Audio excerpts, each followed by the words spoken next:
نہیں ہے۔ جی اگلا سوال مفتی صاحب، پیر محل سے جواد ظفر پوچھتے ہیں کہ میرا ایک دوست چاہتا ہے کہ اپنے بچوں کو نعت خواں بنائے، کیونکہ نعت خوانی سے شہرت تو ملنے کے ساتھ ساتھ اچھے اچھے خاصے نذرانے بھی ملتے ہیں، ایسے میں رہنمائی فرمائیں کہ اپنے بچوں میں سے کسی کو پروفیشنل نعت خواں بنانے کے بارے میں شرعاً کیا حکم ہے؟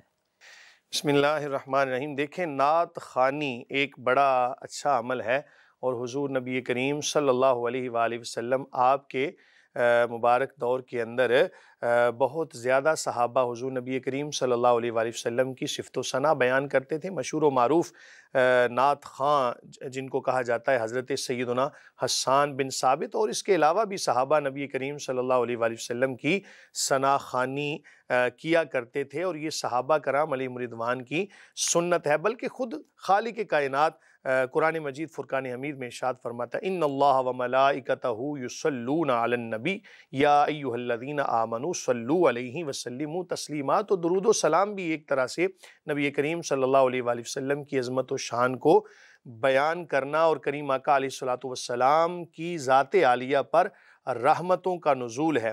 اور نعت خوانی بالکل بہت اچھا عمل ہے، باعث اجر و ثواب ہے۔ جب ہم کسی کی بنائی ہوئی چیز کی تعریف کرتے ہیں، غور سے بات بڑی توجہ سے بات سمجھیے گا کہ جب ہم کسی کی بنائی ہوئی چیز کی تعریف کرتے ہیں تو وہ حقیقت میں بنانے والے کی تعریف ہوتی ہے۔ تو جب کوئی نبی کریم صلی اللہ علیہ وآلہ وسلم کی تعریف کرے گا، آپ صلی اللہ علیہ وآلہ وسلم کے حسن و جمال کی بات کرے گا، کریم آقا علیہ الصلوۃ والسلام کی صفت و ثنا کرے گا، تو حقیقت میں وہ اللہ رب العالمین کی صفت و ثنا اور اللہ رب العالمین کی وحدانیت کو اور اللہ تعالیٰ کی عظمت و شان کو بیان کر رہا ہے کہ مولا کریم تو نے اپنے حبیب صلی اللہ علیہ وآلہ وسلم کو کتنا حسین و جمیل پیدا فرمایا، ہر عیب سے پاک پیدا فرمایا۔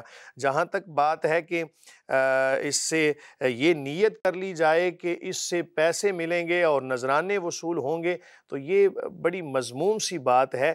یاد رکھیں، نعت خوانی کرنی ہے تو پھر خلوص نیت کے ساتھ اور خلوص کے ساتھ نعت خوانی کریں، اور اس کا اجر و ثواب بھی پھر اللہ تعالیٰ سے مانگیں۔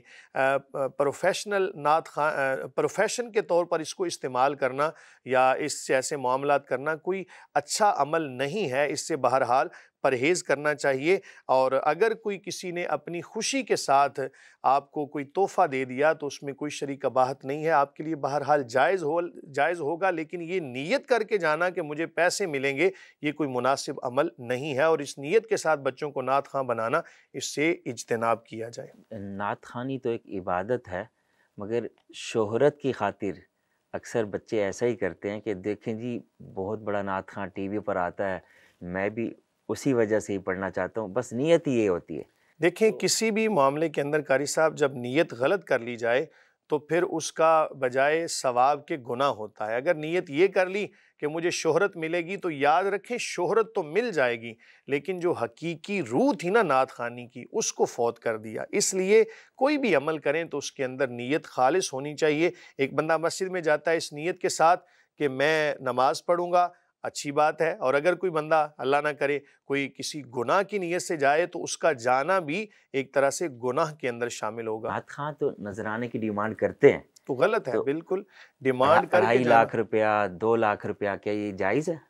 دیکھیں، جہاں تک بات ہے نا، ہمیں عوامی سطح پر بھی نا اس چیز کے حوالے سے سوچنا چاہیے۔ اگر ایک نعت خواں یا کوئی بھی بندہ کہ جو اپنے آنے کے حوالے سے ڈیمانڈ کرتا ہے، تو اس کا یوں سمجھ لیں کہ اس کی حد کے عزت کے طور پر اس کو نہ بلائیں۔ کیا ضرورت ہے اتنے بھاری رقم خرچ کرنے کی؟ وہی رقم آپ کسی اور اچھے کام میں خرچ کر سکتے ہیں۔ تو بہرحال پروفیشن کے طور پر اگر کسی نے خود سے کچھ دے دیا، کوئی تحفہ دے دیا، تو وہ جائز ہوگا۔ ڈیمانڈ کر کے جانا کوئی مناسب بات نہیں ہے۔ میں اس کو حرام اس لیے نہیں کہہ سکتا کہ میرے پاس کوئی ایسی قرآن و سنت میں دلیل موجود نہیں ہے کہ جس کی وجہ سے میں اس کو کوئی ایسے کہوں۔ بہرحال یہ غیر مناسب بات ہے۔ نعت خوانوں سے پوچھیں، وہ کہتے ہیں ہم تو وقت کے پیسے لیتے ہیں، ہم تو نعت خوانی کے پیسے لیتے ہی نہیں ہیں۔ میں نے اسی لیے عرض کیا نا کہ اگر کوئی بندہ طے کر کے جائے تو کوئی مناسب بات نہیں ہے، اس لیے اس سے بہرحال اجتناب کرنا تو چاہیے۔ اس کا مطلب ہے وقت کے اگر وہ پیسے لیں 2.5 لاکھ روپے بھی لیں تو جائز ہوگا پھر؟ اگر کسی نے طے کر لیا اور کہا جی میں اتنے پیسے لے کر ہی آؤں گا، تو میں نے اسی لیے عرض کیا نا کہ دنیا میں اجر و ثواب تو مل جائے گا،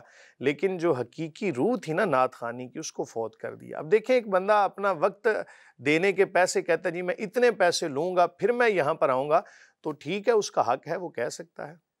اس کا مطلب پھر ثواب ختم ہو گیا، صرف صرف وہ نعت خوانی دنیا میں جو ہے وہ تو ملے گا، لیکن جو اصل ثواب تھا نا اس سے محرومی ہوگی بہرحال۔